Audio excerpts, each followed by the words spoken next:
Good evening, ladies and gentlemen, and today we're gonna have the Eastward review.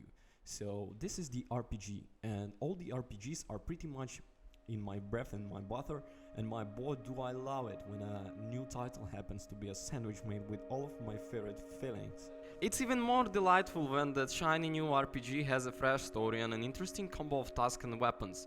Package all that up with beautiful visuals, and I am a happy gamer.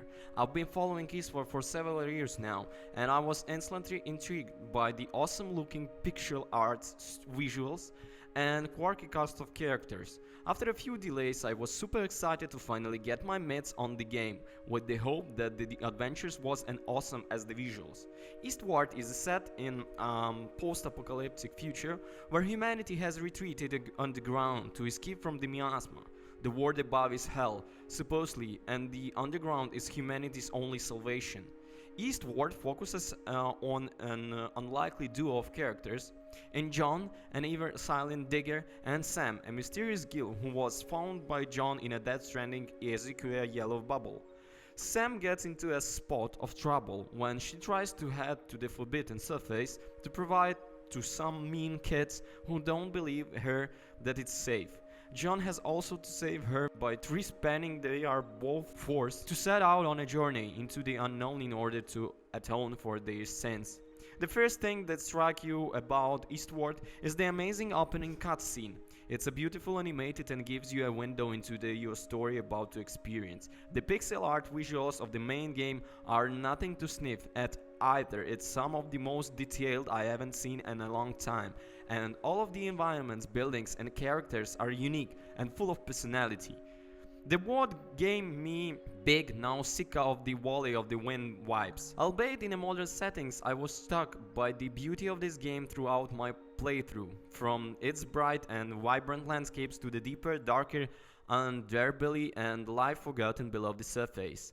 The game is cleverly structured to allow you to discover exactly where the strong is going, guiding you stubbornly enough that you don't get lost, but can still enjoy the ride. The characters of Eastward are enchanting, fun, emotional and touching. They are a true testament to how important build emotional connections between players and their characters are. I found myself desperately hoping for the same of mirror side characters, for the fear that I heard John and Sam would be sad.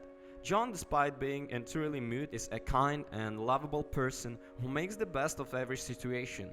He is an expert digger and he has taken Sam in, even suffering pay cuts and sleeping on the floor to make sure the mysterious little Gil has a good life. He lived underground in Prostock Isle for 40 years before getting tangled up in the chaos that surrounds Sam and finding himself protecting her from the big, scary world above. Sam, on the other hand, is energetic, brave, and sometimes cheeky Gil obsessed with food and video games, and it's ever excited to visit new lands. When Josh discovered her, she was in a tank deep underground, and she has special powers that grow stronger throughout the journey. She was a keen sense of justice and always tries to do what's right despite destruction seeming to follow her at every turn. The game is also dotted with great mini-games to break up the pace, which feel like a real love letter to arcade games of old. Cook nutritional Eastwardian cuisine by mixed ingredients you find and purchase. Then hit the slot machine to win big and increase buffs. Whack floating beams into pens to help the owner of the local ranch. Connect wires to start power. Speak to ghosts to unveil their secret stories. There's even a whole separate game within the game, an old school RPG called Eastbourne. Sam and her friends are huge fans, and you play it by hoping on arcade machines found dotted around the map. You can even collect tokens to win Gachpon pots full of characters from the game series. This is additionally deep, and attention to detail really add even more life and personality to this charming little title. Eastward is also brilliant in sound design. Its music is full of 80s synthwave nostalgia, which change dynamic depending on the treat level, bottles, and the mood. Through all the DLX is text-based, the music adds a voice to the characters that further enhance their personality. Another welcome little detail is the clever use of vibration on Switch, specifically when on or near a moving train.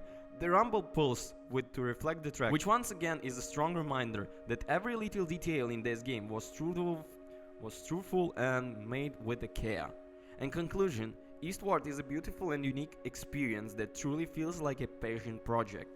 It's fine, while also being hate-filled and emotional, and its world is truly unique and enveloping, making it hard to put down. Eastward hits Switch and Steam on September 16, which is already done, and I honestly can't recommend it enough. Thank you for watching, guys. All the links will be in the description. Please go and buy this game because that's worthy. And also don't forget about those bells. Turn them on. Peace.